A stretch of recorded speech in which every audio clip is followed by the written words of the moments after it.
Quand j'ai eu mon premier tic que je me souviens, c'était faire oui de la tête comme ça, très fort et très souvent. Puis je me souviens, c'est vraiment à 4e année, j'ai eu des pics où est-ce qu'il y a des journées où j'avais tellement mal au cou que je ne voulais pas aller à l'école. Je peux pas m'arrêter de faire mes tics, puis j'ai plein de tics qui me donnent mal à la tête à force de les faire. Les tics, ça dérange mon entourage. Mettons qu'on est en train de manger, puis là, il y a mes parents ou mon frère, ils ont une discussion. Ben là, je fais comme... Sinon, je fais plein de tics.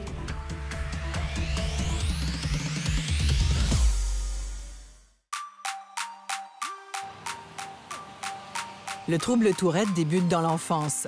C'est un syndrome neurologique très peu connu qui se définit par des tics vocaux et des spasmes, 3 à 5 fois plus fréquents chez les garçons que chez les filles. Les tics sont présents dans tous les pays, toutes les cultures et toutes les ethnies. Au début, quand j'ai commencé à faire des spasmes, c'était vraiment le bras. Puis après, c'est devenu un spasme vocal.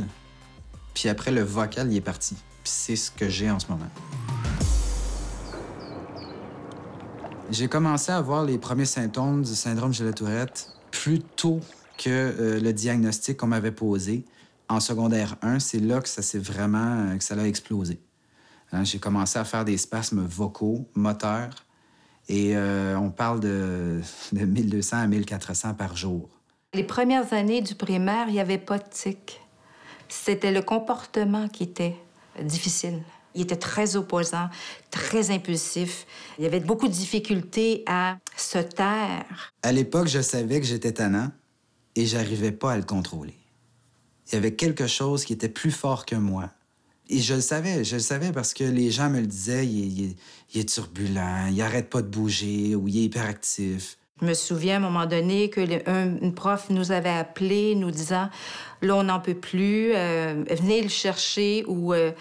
ramenez-le à la maison. » C'est impensable de continuer la classe ainsi. Je me souviens des premières fois où il y a eu des spasmes. En fait, la première fois, la première journée, on allait le chercher à l'autobus, il revenait, il était en pension à ce moment-là. Bon, il entre dans l'auto, Thierry était clown, donc il faisait toutes sortes de bruits, il faisait toutes sortes de choses, c'était fréquent.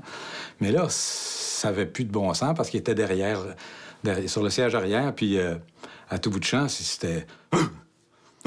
Quand j'ai commencé à faire ça, je me suis dit, je suis fou. J'arrive même pas à contrôler mes propres gestes, mon propre corps. Qu'est-ce que c'est ça? Donc, on est arrivé à la maison. Moi, j'avais un cours à donner ici, dans mon studio. Quand je suis sorti de mon studio, j'arrive dans le corridor. J'en ai des frissons, mais... Excusez.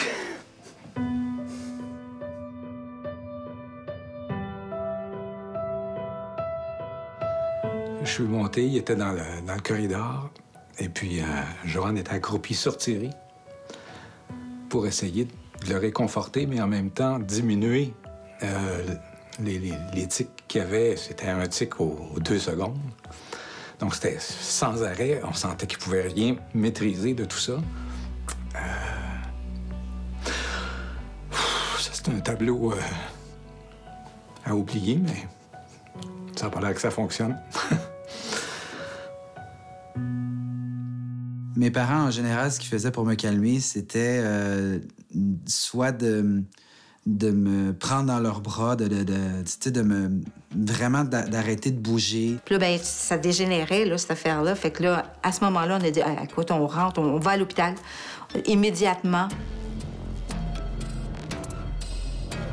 Et il y avait un psychiatre qui était là. Il a posé quelque chose comme 3 ou 4 questions à Thierry. Alors lui, en dedans de 5 minutes, il dit, c'est un Tourette. Bang! Et c'est tombé. Quand je parle du syndrome Gilles de la Tourette aux gens, c'est assez drôle parce qu'ils me répondent tout le temps, « Ah, tu sacres? » Il y a un tic dont on entend souvent parler, qui est la coprolalie, qui est de dire des gros mots, des obscénités de manière hors contexte. C'est un tic qui existe, mais qui est très rare. Ça touche environ 8 % des gens qui ont le syndrome Gilles de la Tourette. Non, c'est moi! Au Québec, on estime qu'environ 1 personne sur 100 est atteinte du syndrome de Gilles de la Tourette, une maladie dont la cause est inconnue.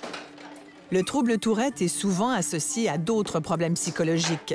90 % des personnes atteintes ont un ou plusieurs troubles associés, comme le TOC, le trouble obsessif-compulsif, l'hyperactivité, l'anxiété, le trouble du sommeil, l'impulsivité ou le trouble de l'opposition. Cela rend les traitements beaucoup plus difficiles. Des années peuvent s'écouler avant que les tics vocaux, comme se racler la gorge et renifler de façon excessive, n'apparaissent. Les gens qui ont des tics vont cligner des yeux, mais avec leurs joues, avec leur front, presque avec leurs oreilles, avec vraiment plus intensément, avec plus de force, d'intensité puis de fréquence que nécessaire. L'Association québécoise du syndrome de la Tourette vient en aide aux adultes et aux parents d'enfants touchés par ce trouble. Sa directrice, Mélanie Lamotte, a elle-même un garçon de 18 ans atteint du SGT. Elle a réuni chez elle 4 familles qui ont des enfants aux prises avec cette étrange maladie. Les parents d'enfants atteints du syndrome de Gilles de la Tourette vivent au quotidien la souffrance et les désorganisations de leur enfant avec un grand sentiment d'impuissance. Je fais souvent des mouvements avec mes mains. Je me gratte dans le front pour rien. Je me craque le cou, je me craque les doigts aussi. Moi aussi, je me craque beaucoup le dos, souvent. Puis je me ronge énormément les doigts. Nous, quand on a su pour notre fils, il avait environ 4 ans. Mais on s'en doutait déjà à l'âge de 6 mois. Il tournait les poignets puis les chevilles. On a fallu voir un psychologue pour faire du coaching parental. Au début, on pensait qu'on était des mauvais parents. On disait qu'est-ce qu'on fait de mal pour pas arriver à avoir un contrôle sur notre fils. Dès l'âge de 6 mois, on savait, nous aussi, que Bastien avait quelque chose. On savait pas quoi. Les médecins non plus. Ça a pris 4 ans, en fait, d'avoir des signes plus évidents. Donc, 2 ans de plus. À 6 ans, on a eu une confirmation du syndrome de Tourette. Puis l'an passé, on a eu une confirmation de l'autisme. Puis Anaï, elle a commencé à avoir des tics, elle aussi, bébé. Et ses orteils avaient beaucoup de contractions, ses poignets aussi. Puis elle fait un son de respiration très fort depuis presque 1 an. Elle a aussi des signes vers l'autisme, un peu comme Bastien. Donc, on n'a pas encore de diagnostic, mais on verra. L'avenir nous dira ce qui va arriver avec elle.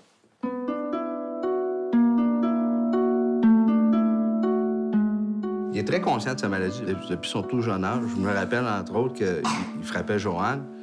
Puis quand la colère était passée, il venait s'excuser puis il disait « Je m'excuse, mais je sais que je vais le refaire. » Quand je suis pas content, j'ai le goût de frapper, j'ai le goût de tout sortir, j'ai le goût de lancer des affaires. Mais d'habitude, je vérifie toujours ce que je lance. Quand j'étais petite, souvent, je prenais les bureaux, puis j'étais à terre, je lançais les chaises, je lançais tout ce que je trouvais. Je n'avais pas conscience un peu de ce que je faisais, puis je faisais mal à tout le monde. Fait que finalement, tout le monde, personne n'osait être avec moi, en gros.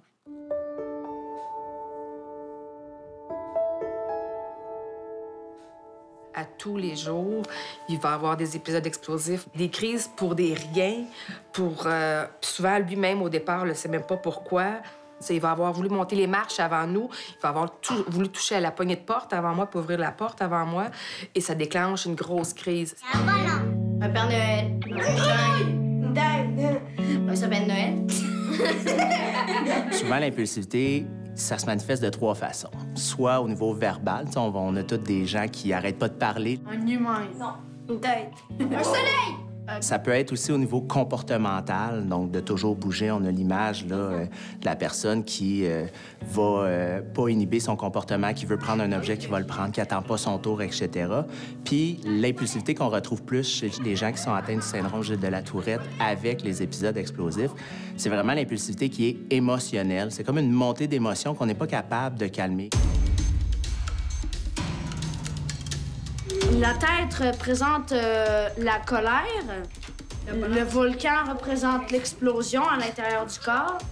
Souvent, quand on tape du pied, quand on est fâché, puis on a les poings fermés pour s'attaquer. Qu'est-ce qui se passe? On peut penser que c'est le système de freinage du cerveau, globalement, qui fonctionne pas bien. C'est pas seulement les tics qui se manifestent, mais c'est les pensées, c'est les impulsions, c'est les sentiments.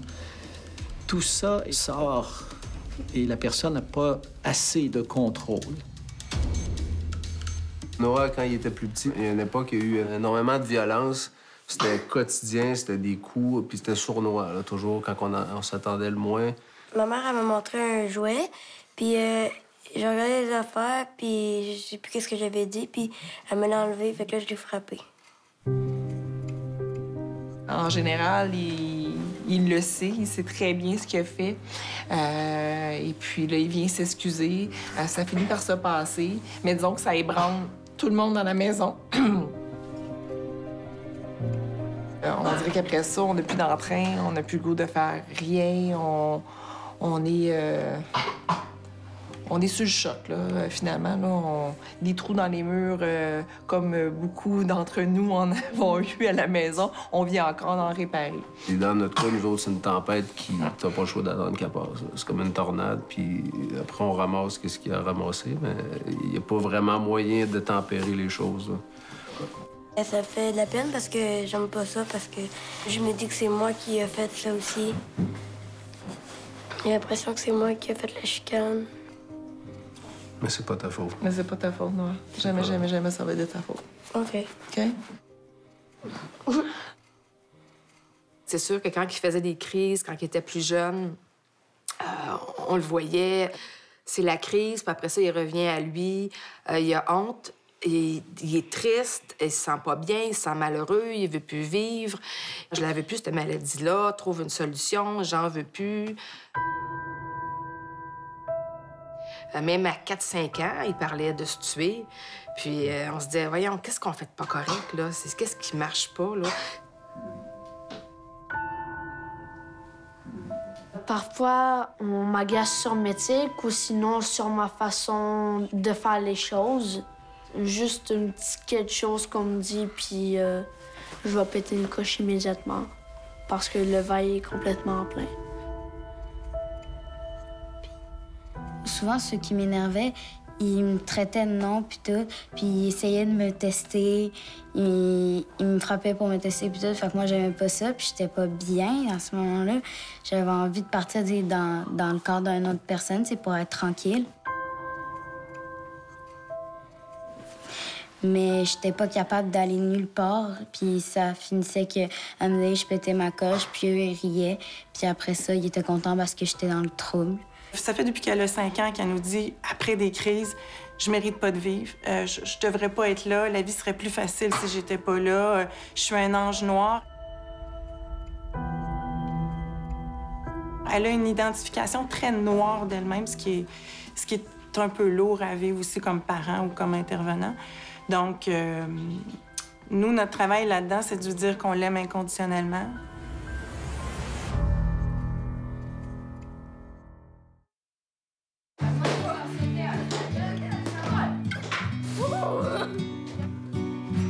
Je mène la flèche à une certaine mesure du thermomètre.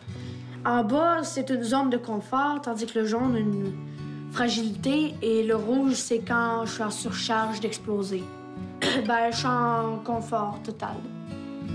À quel âge ça commence, le syndrome de la Tourette, en fait, les tics? Ça commence très jeune. Souvent, l'évaluation diagnostique va se faire autour de 7, 8, 9 ans. Sauf que les parents disent souvent a posteriori que l'enfant avait des tics très jeunes, des fois même dans son berceau, bébé. Et ça perdure tout au long de la vie. Sa première nuit, il l'a fait à 6 ans. Il y avait beaucoup de troubles de sommeil. Il faisait des crises d'une demi-heure à 1h30 de temps bleu, à crier, à hurler. Puis quand tu as ton premier bébé dans tes bras, puis tu fais juste penser que tu es une mauvaise mère, que tu sais pas comment faire. Puis en tout cas, quand Bastien tique beaucoup, il pleure parce que ça fait mal. À un moment donné, il y avait un tic qui cognait la tête très fort sur son épaule. Il fallait le masser plusieurs fois par jour, puis je tenais sa tête pour qu'il essaie de le faire le moins possible. Puis voir son enfant avoir mal, il n'y a aucun parent qui veut vivre ça, là. Il y a des tics qui me faisaient moi aussi mal, comme quand je veux beaucoup la bouche, au bout d'un certain temps, j'ai mal à la mâchoire. À un moment donné, c'était rentré le ventre, j'avais mal au ventre après, j'avais mal au muscle, j'avais mal au cou, à un moment donné, j'avais mal partout, là. Puis je fais beaucoup bouger mes chevilles aussi. Les tics, c'est vraiment présent avec moi, surtout quand je suis stressée. Lana, sans médication, le matin, c'est un kangourou sur le speed. Là. Ouais. C'est étourdissant. Quand on est au restaurant et qu'il y a beaucoup de bruit, ben c'est rare qu'on peut aller jusqu'au dessert. Hein? On va prendre des marches à tour de rôle avec Lana pour aller dans le silence, aller aux toilettes ou aller dehors. Et sortir à quelque part, c'est encore difficile.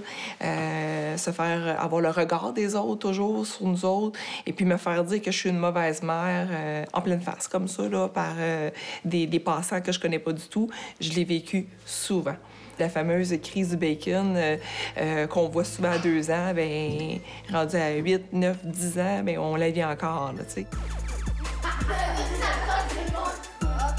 Il n'existe malheureusement pas de cure pour le syndrome de Gilles de la Tourette, mais on peut en traiter les symptômes par la médication et la psychothérapie.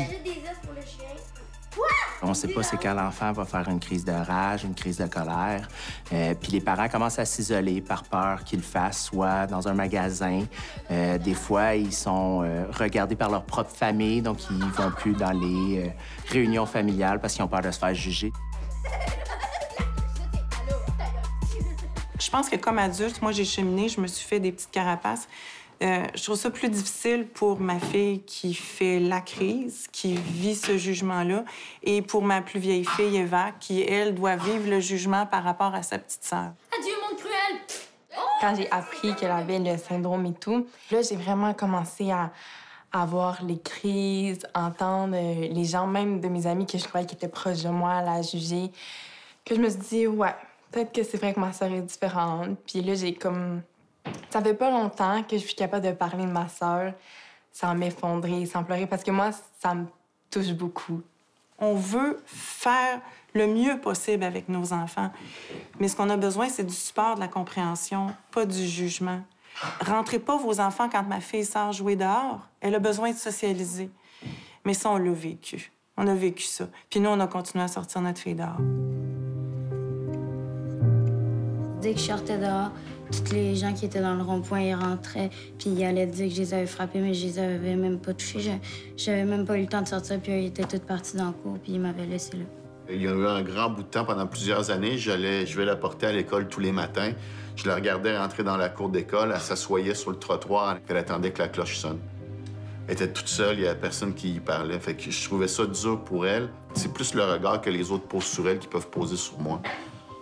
Moi, j'ai eu beaucoup de difficultés à vivre avec le jugement. J'en ai fait une dépression, puis j'ai suivi une thérapie pour me faire une carapace, pour apprendre à moins le prendre personnel. C'est la maladie, c'est de l'incompréhension. C'est pas moi en tant que mauvaise mère, au contraire.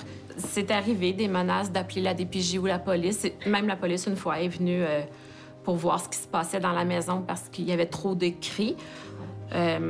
Puis c'est sûr que je le tenais fort, puis parce qu'il frappait, parce que c'était dangereux pour lui aussi, de se donner des coups de tête sur le mur. Excusez, je t'émotive. Se donner des coups de tête à 1 an et demi, 2 ans, t'as peur. À un moment donné, il faut que ça arrête. Il est bleu, il est en crise depuis 3/4 d'heure. Tu veux que ça arrête. Ah, sérieux? Désolée. Ça fait 2 fois que tu m'as fait cingler. C'est pas de ma faute. C'est bien, c'est un âge. Je m'en fous. C'est une maladie qu'on ne comprend pas, un syndrome qu'on ne comprend pas nécessairement. Puis le soutien des parents, entre autres, par l'association, par des pères qui vivent la même chose, c'est très aidant. Surtout pour le syndrome Gilles de la Tourette, qui est méconnu, qui n'a pas beaucoup de services. Je pense que c'est quand même un élément clé pour briser l'isolement, pour avoir juste un échappatoire, aller chercher des forces que des parents ont déjà essayées, que ça a fonctionné, pouvoir échanger, je pense que ça les aide beaucoup.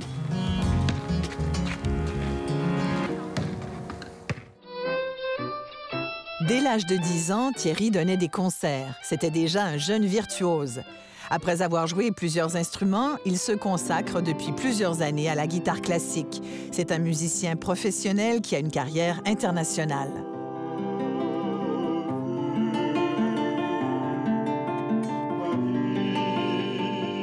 La musique est arrivée dans mon enfance pratiquement dès ma naissance parce que mes 2 parents sont professeurs de musique.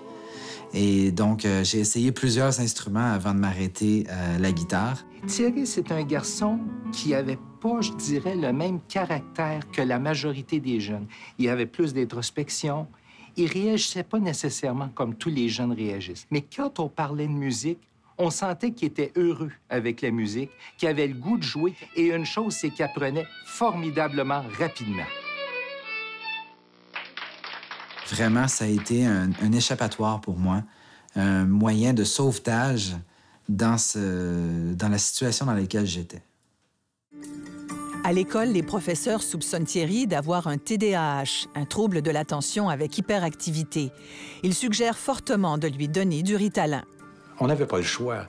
À l'école, Thierry a changé d'école tellement souvent parce que la direction, les professeurs ne voulaient plus le garder. À un moment donné, il fallait essayer quelque chose pour qu'il puisse s'intégrer. Donc, on a accepté le Ritalin. Je retenais la pilule qui était très petite. Je la retenais, je disais, tu dois la prendre, mais contre moi. On nous oblige, sinon tu rentres plus à l'école. Je fais quoi? C'est très clair que c'est la semaine où il y a eu une 3e dose de Ritalin parce qu'il était en pension et que c'était le soir où il réussissait pas à le maîtriser, finalement. Et là, ils ont dit, bien, ça va prendre du Ritalin le soir. On s'est informé, on nous a dit, ah non, il n'y a plus rien dans le sang, prétendeur, donc il peut pas... C'est une horreur. On nous disait, il n'y a aucun danger, mais on ne connaissait pas les effets secondaires de cette chose-là. J'avais un système de petits bonhommes, là. À chaque fois que j'avais une classe de mathématiques, une classe à l'école, j'avais une étampe. Bon, j'avais un petit bonhomme sourire, un bonhomme plat ou un bonhomme triste. Je crois que pendant toute l'année, j'ai eu que des bonhommes plats ou des bonhommes tristes. Et les 2 seules semaines où j'ai décidé moi-même d'arrêter de prendre du Ritalin, c'est les 2 seules semaines où j'ai des bonhommes souriants parce que je réussissais à me contrôler.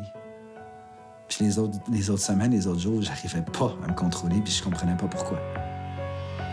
Thierry vient d'avoir 30 ans. Depuis son enfance, la recherche a beaucoup évolué. Breveté dans les années 50, le Ritalin devait traiter la dépression et la narcolepsie, un trouble de sommeil excessif. Ces effets secondaires sont au cœur d'un débat social entourant la médication des enfants. Depuis 1992, la consommation de Ritalin est en augmentation constante de 15 à 25 % à chaque année. Donc, chaque année, on augmente le nombre d'enfants et maintenant d'adultes qui sont sous médicaments. Moi, je me souviens, quand je me suis intéressé au phénomène, on parlait du Ritalin jusqu'à 11 ans. Puis c'est devenu 14 ans. Puis c'est devenu 18 ans. Et maintenant, de plus en plus, on parle d'adultes. Bien souvent, c'est parce qu'on ne sait pas comment répondre à leurs symptômes et l'usage du Ritalin semble en fait la stratégie, malheureusement, la plus répandue pour contrôler les effets du stress et de l'anxiété. Les psychostimulants, en général, le Ritalin en particulier, sont utilisés pour traiter le TDAH, qui apparaît souvent avant le Tourette. Pas souvent, le TDAH, on le voit chez les enfants de 4 ans, de 5 ans, et on va parfois commencer le traitement à 5-6 ans quand ils commencent l'école, la maternelle ou la première année. Comme le Tourette apparaît un peu après, on a eu faussement l'impression que c'était le Ritalin qui avait causé le Tourette. Ce n'est pas le cas. En fait, il y a beaucoup d'enfants ou d'adultes, quand je leur donne le Ritalin pour leur TDAH, les tics vont diminuer parce qu'ils ont un meilleur contrôle dans leur cerveau. Si les enseignants sont persuadés que l'enfant ne s'en sortira qu'avec l'unique condition qu'il soit sous médication, quelles que soient les justifications, la pression que parfois l'école exerce et les personnes qui vont bien souvent les former, c'est des organismes ou des institutions qui sont parfois directement ou indirectement liées à des compagnies pharmaceutiques. Donc l'information qui arrive auprès des enseignants fait en sorte que l'enseignant est vraiment persuadé qu'il va faire quelque chose de bien et que l'usage d'une médication va sauver l'état de son élève ou l'état de son étudiant.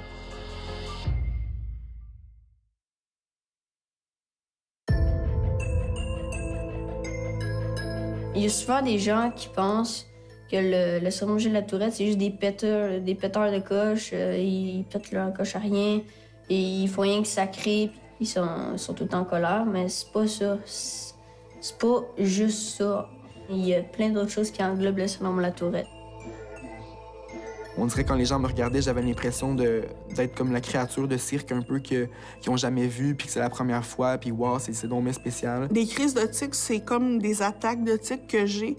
Le fait d'en parler, ça donne des tics aussi. Que ça, c'est plus difficile, là. Je raclais de la gorge comme... C'est des tics qui finissent plus. Je crois que les gens qui ont le syndrome Gilles de la Tourette dérangent parce que dire des gros mots, crier, avoir des gestes qui sont intempestifs, quelque part, ça dérange l'entourage. Et je peux comprendre, si j'étais à côté de quelqu'un qui agit de cette manière-là, je serais dérangé. Moi, je les ai séparés.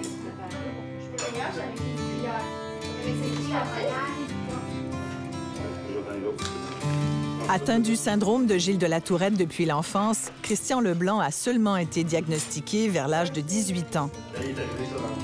Mon premier souvenir d'un tic moteur, c'est, vu que je suis un fond myope, j'ai eu des lunettes à 4 ans et je relevais toujours mes lunettes avec mon nez. Donc, j'essaie de relever les lunettes et mes parents disent, bien, prends ton doigt, remonte tes lunettes avec ton doigt. Et ça a évolué et vraiment, présentement, mes tics moteurs, depuis l'adolescence, se maintiennent au haut du corps. C'est la raison pour laquelle aussi ma tête est relativement croche. Donc, j'ai des muscles atrophiés d'un côté, puis surévolués de l'autre, si on peut dire. Là.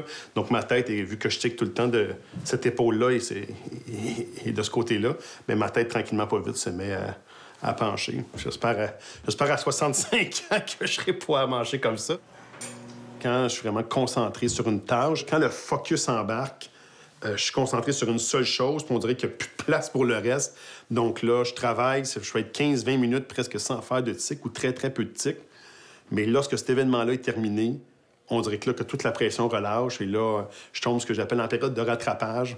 Donc, je peux sortir en coulisses ou ailleurs. Et là le corps rattrape ce qu'il n'a pas fait depuis les 20 dernières minutes.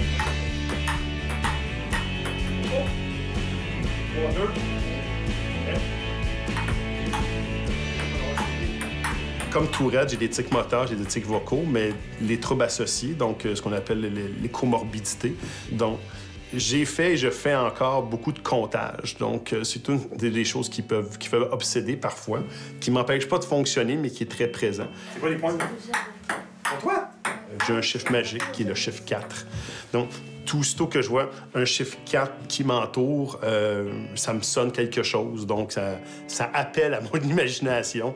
Je vous cacherai pas, si je m'achète un billet de loterie, puis sur le billet, il y a le chiffre 4, 24 et 44, je vous jure que je fais déjà des plans de carrière et je prends ma retraite et c'est sûr que je gagne. Ça, c'est garanti. On va mettre 2 bas. Je suis pas diagnostiqué ayant des troubles anxieux, mais je sais que je fais beaucoup d'anxiété. Les gens peuvent arriver, aussitôt qu'il y a 1-2 minutes de retard, je me fais des scénarios absolument épouvantables de ce qui peut leur arriver. Et c'est pas de la petite crainte, là. Physiquement, ça me crée des malaises, là. Oh yes! Isabelle, on s'est rencontrés à l'université dans le cadre du bac en enseignement. Donc, les deux, on est enseignants de mathématiques de formation. C'est sûr que j'ai rapidement observé qu'il y avait des tics moteurs. Donc, moi, il m'apparaissait...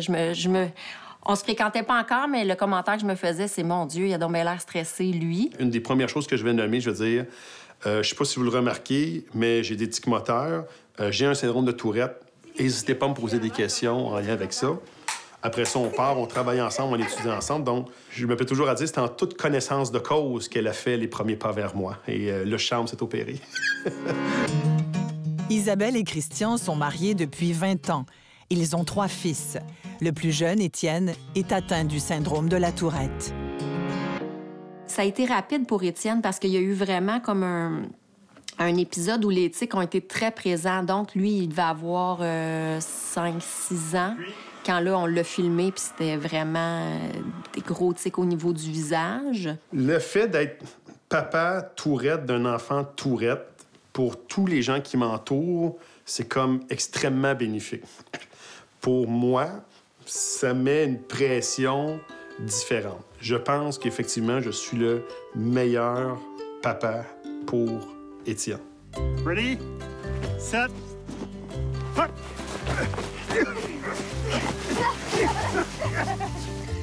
Étienne a eu une période de sa vie, en fait, début, où il a fait de l'écholalie. Donc, l'écholalie, c'est le fait d'entendre un mot ou d'avoir un mot qui nous habite et de le répéter. À un moment donné, je vous dis, on jouait au jeu de destin et je pense qu'il est tombé sur le 8 bleu. Puis Étienne a dit, OK, moi, je prends le 8 bleu. 8 bleu, 8 bleu, 8 bleu, 8 bleu, 8 bleu, 8 bleu. Puis là, il répétait ça à répétition. Et là, dans le cadre du jeu, ça peut être une chose, mais quand le lendemain, on déjeunait, puis sur le lendemain, puis il n'y a plus le contexte du jeu, et le 8 bleu revient et revient, dit, OK, là, il y a quelque chose qui se passe. Donc, il y a un mot qui l'habite, puis c'est ça qui répète. Et ça, c'est quelque chose que moi, j'ai jamais vécu, pour lequel j'avais pas de solution.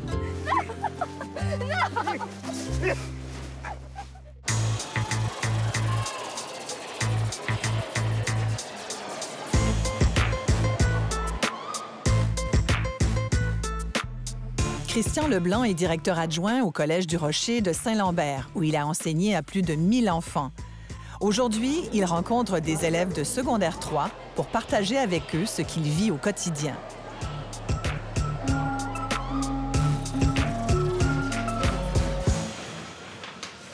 Moi, j'ai enseigné ici 7 ans les mathématiques, peut-être à vos grands frères, vos grandes sœurs.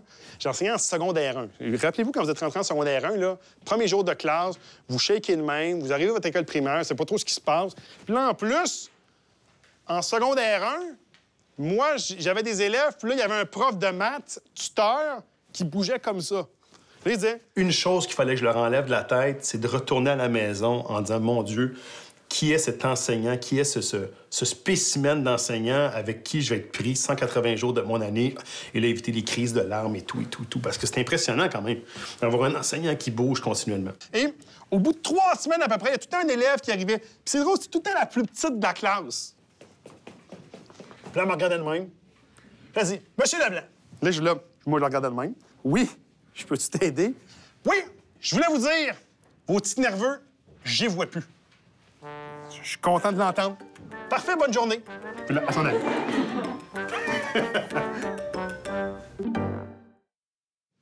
Pour un jeune qui reçoit un diagnostic de Tourette, pensez-vous que c'est facile de s'identifier à un modèle ou à dire, bien, moi, comme adulte Tourette, qu'est-ce que je peux devenir dans la vie? Naturellement, on a peu d'enfants qui ont un syndrome de Tourette, mais on en a. Et le premier réflexe, chez nous, naturellement, c'est de faire appel à moi. Juste savoir qu'un membre de la direction dans l'école qui a le syndrome de Tourette, je dis pas à toutes les écoles de se doter d'un membre du personnel qui a le syndrome de Tourette au Québec, mais pour un parent, c'est extrêmement sécurisant. Puis des fois, juste l'enfant, je vais vous dire, l'enfant qui me rencontre, je suis probablement le premier adulte qu'il rencontre qui a le syndrome de Tourette. Et ça, j'ai remarqué, ça fait toute la différence. Il n'y a pas de modèle adultes qui ont le syndrome de Tourette qui s'expriment ou qui sont disponibles publiquement puis qu'on connaît. Les jeunes sont souvent isolés puis se disent « je suis seul au monde avec ce syndrome-là ». Il y en a des dizaines de milliers qui ont le même syndrome que lui. Donc, m'asseoir à côté de lui et poser des questions directes. Souvent, ça, c'est ça mon rôle. Quels sont tes tics? Est-ce que ça te fait mal? Souvent, ça crée beaucoup de douleurs physiques. Moi, j'ai beaucoup de douleurs au niveau du dos. Ce qui est intéressant, c'est que les tics changent. C'est cyclique. Des fois, il y en a qui arrivent, il y en a qui partent. Et là, mon tic de dos, il est là depuis un an, il me fait mal. Il n'était pas là avant. J'espère qu'il va s'en aller. Mais peut-être que pour Noël, je vais recevoir un nouveau tic. J'ai assez hâte de voir ce que je vais recevoir à Noël. Un Tourette, notre grande qualité et notre grand défaut, c'est que si je suis angoissé, stressé, embêté, c'est que vous allez tout de suite le savoir parce que mon corps va parler. Je disais à mes élèves, si jamais vous faites une évaluation ou si vous faites quelque chose et ça a vraiment mal été, vous allez tout de suite le savoir parce que je vais rentrer dans la classe, puis là, les tics vont aller un petit peu de travers, tu sais, puis je vais agir différemment. Ou des fois, il y en a un qui somnolait un peu, j'accrochais son bureau, excuse-moi, j'ai pas tiqué du bon bord. Fait que, tu sais, je dédramatisais, mais quelque part aussi, je me donnais une certaine mission parce que ça donnait à des confidences d'élèves que j'ai pu référer à des spécialistes. Parfois, lorsque vous écrivez, est-ce que ça arrive qu'un tic nerveux vous fait faire un gros trait noir sur le texte que vous avez fait avant? Pour l'écriture, comment je compense? C'est que je travaille énormément à l'ordinateur. C'est sûr qu'à l'ordinateur, je tape relativement très vite, puis ça me permet aussi d'éviter ce genre de traits-là puis de ce genre de difficultés-là. Il y a combien de personnes à peu près dans le monde qui ont le syndrome de la Tourette? Mondialement, il y a entre 0,5 et 3 % de la population qui, techniquement, pourrait avoir le syndrome de Tourette. Même si tu prends la demi de 1 %, c'est une personne sur 200. Il y a vraiment un caractère héréditaire, puis il y a un caractère héréditaire chez les garçons. Donc, quand un des deux parents a le syndrome de Tourette et on a des garçons, il y a beaucoup plus de chances que cet enfant-là ait le syndrome de Tourette qu'une fille. En fait, je savais que le fait d'avoir des enfants, il y avait un risque qu'un de mes enfants pouvait avoir le syndrome de Tourette comme moi. Et d'autant plus, si c'est un garçon, il y avait plus de chances d'avoir le syndrome de Tourette. J'ai 3 garçons. Donc, il y en a eu un premier, un deuxième, un troisième. Et le hasard fait en sorte que c'est le troisième garçon. Donc, Étienne a un syndrome de Tourette. J'ai fait des études secondaires, donc moi, j'ai fait le programme international. J'ai 3 diplômes universitaires, donc j'ai un certificat, j'ai un bac en enseignement, j'ai une maîtrise en gestion. Donc, ça m'a empêché de rien faire. Je vous dis pas, c'est pas avec difficulté des fois, parce que si on a un trouble d'organisation, on a un TDAH, il faut compenser ou il faut travailler différemment. Tous ceux que j'ai rencontrés, c'est des jeunes qui sont extrêmement intelligents. Christian a depuis longtemps appris à vivre en société avec ce syndrome si particulier. Pour lui, c'est même devenu important d'en parler publiquement.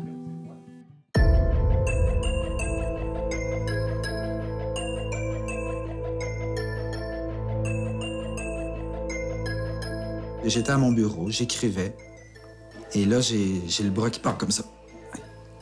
Hein? Je comprenais pas, tu sais. Puis là, je regardais, là, parce que je voyais que les gens... Tu sais, les autres, tu fais un truc de différent, puis t'es déjà la risée de l'école, là. Mais là, je commençais à faire des affaires comme ça, puis tu sais...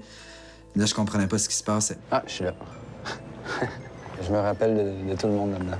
L'un des problèmes associés avec le Tourette, c'est le manque d'estime de soi. Parce qu'il se voit comme soit une poupée brisée, comme m'a dit une jeune fille, soit comme des personnes qui ne sont pas capables de vivre comme les autres. Donc, c'est très important de leur apprendre à s'affirmer, à prendre leur place, mais aussi qu'ils ont de la valeur, même s'ils ont une condition différente. C'est sûr que pour les gens qui ne savaient pas c'était quoi, des fois, ils m'imitaient, des fois, ils riaient de moi. Ça, c'est une des cases dans lesquelles j'ai été inséré et laissé à l'intérieur. Une autre des cases, j'ai vraiment été poussé à l'intérieur, le visage dans la case. Et on sait que l'intimidation a un impact très grand sur la santé psychologique des gens dans la vie adulte. Vous savez, un enfant qui est intimidé à 8 ans court 2 fois plus le risque d'avoir des dépressions et des troubles anxieux dans la vie adulte qu'un enfant qui n'a pas été intimidé. Donc, il faut vraiment prévenir ça et s'en occuper activement, spécialement quand ils sont différents. Et le Tourette, c'est une différence visible. Tu sais, des fois, quand je fais des spasmes, ça donne un gros coup dans le cou, tu sais. Puis j'ai besoin d'avoir un ostéo ou un massage de temps à autre parce que je deviens pris dans ces places-là. Puis, bon. Puis c'est pas... tu sais, je veux dire, c'est pas voulu. C'est pas parce que je veux être intéressant. C'est vraiment un trouble neurologique. Puis c'est important que les gens comprennent la différence entre vouloir déranger l'extérieur avec ce genre de problème-là ou être pris avec ça.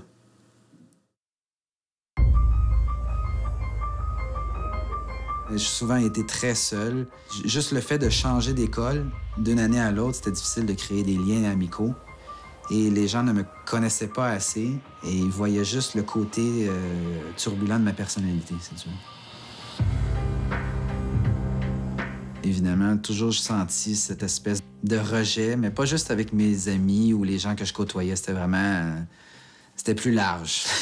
Même une fois, il y en a un qui est arrivé avec un briquet, puis ils se sont mis à 2 pour me tenir, puis ils ont pris la guitare, puis ils ont brûlé les 6 cordes, puis... bon, des petites affaires comme ça, là, qui étaient un peu déplaisantes, mais je revenais le lendemain pour continuer à jouer. Thierry avait beaucoup plus de difficultés à s'intégrer à un groupe de jeunes. Il y avait des jeunes qui pouvaient effectivement passer des jugements de valeur qui pouvaient être des fois assez difficiles pour Thierry à l'époque. Même dans le transport, pour aller à l'école, j'étais souvent seul dans l'autobus où je me souviens très bien une fois, il y en avait un jeune qui est parti en arrière. Il me dit « Hey Thierry », il me donne un coup de poing d'en face. Puis le chauffeur, il rit. Il trouve ça drôle, lui. Et là, il s'en retourne s'asseoir là-bas. Le chauffeur dit va t'asseoir, fais plus ça. Mais c'est drôle. T'sais. À l'école, ça allait mal, puis dans le transport, ça allait mal. Fait que ça va mal partout, j'ai pas d'amis. Ça va vraiment mal partout. On fait quoi dans ce temps-là? C'était tellement du négatif qu'ils recevaient de partout. Des amis, il n'y en avait pas. J'ai eu envie d'en finir plusieurs fois à partir de 12 ans. Mais 12 ans, c'est parce que ça faisait déjà presque 1 an que j'avais le syndrome Gilles de la Tourette. Tu sais, c'est tellement de monde qui m'ont niaisé, puis j'ai passé très près de le faire, je te dirais 2 fois. Moi, mon souvenir de l'enfance, c'est un passage que je mets de côté. Il y a eu des moments qui ont été très difficiles, très tristes.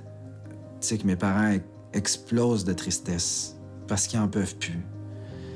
Puis moi aussi, j'explose de tristesse parce que j'en peux plus de voir mes parents exploser de tristesse à cause de moi. C'est lourd, ça, pour un enfant.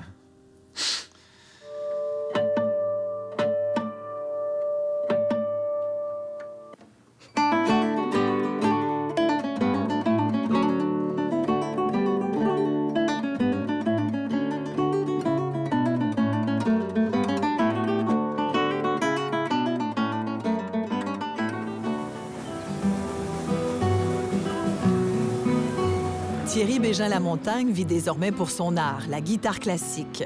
Paris est un point central d'où il peut rejoindre facilement les scènes internationales.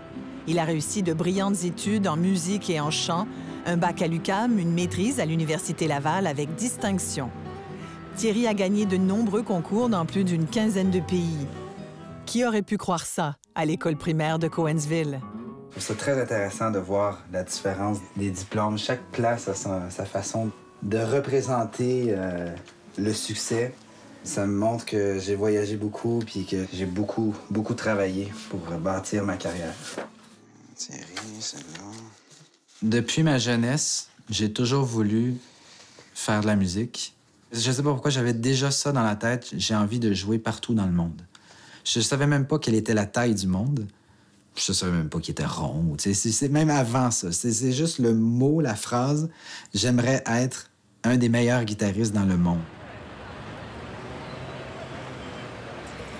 En ce moment, je suis un des seuls Canadiens qui fait les compétitions à l'international. En Europe, en général, quand ils parlent d'un Canadien, ben, en général, ils savent que c'est moi.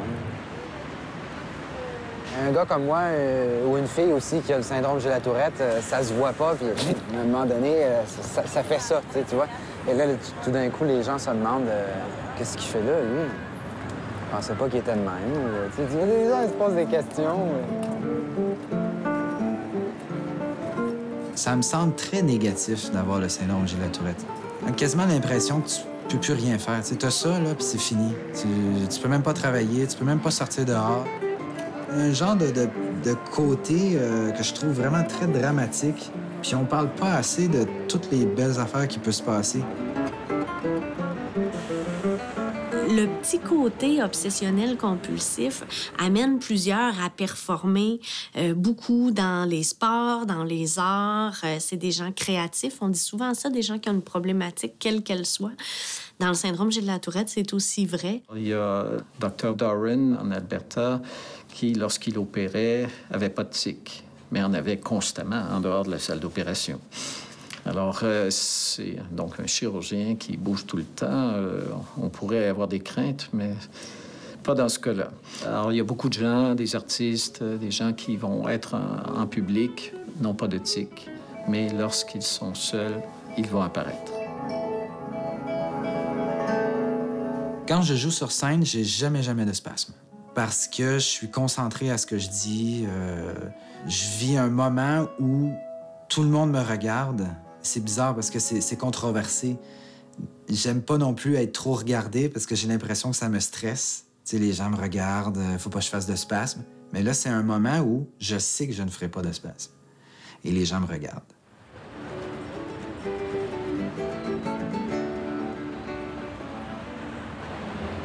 Même si j'avais dans l'idée, quand j'étais plus jeune, de vouloir jouer dans le monde, ça reste un rêve.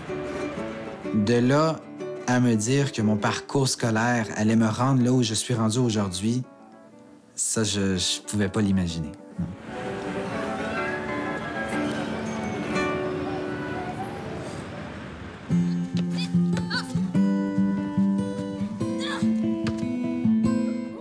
Thierry, Christian et des milliers d'enfants, le syndrome de Gilles de la Tourette va être présent toute la vie. Nous devons nous aussi apprivoiser et comprendre les manifestations de cette maladie, apprendre à vivre à leur côté sans les juger.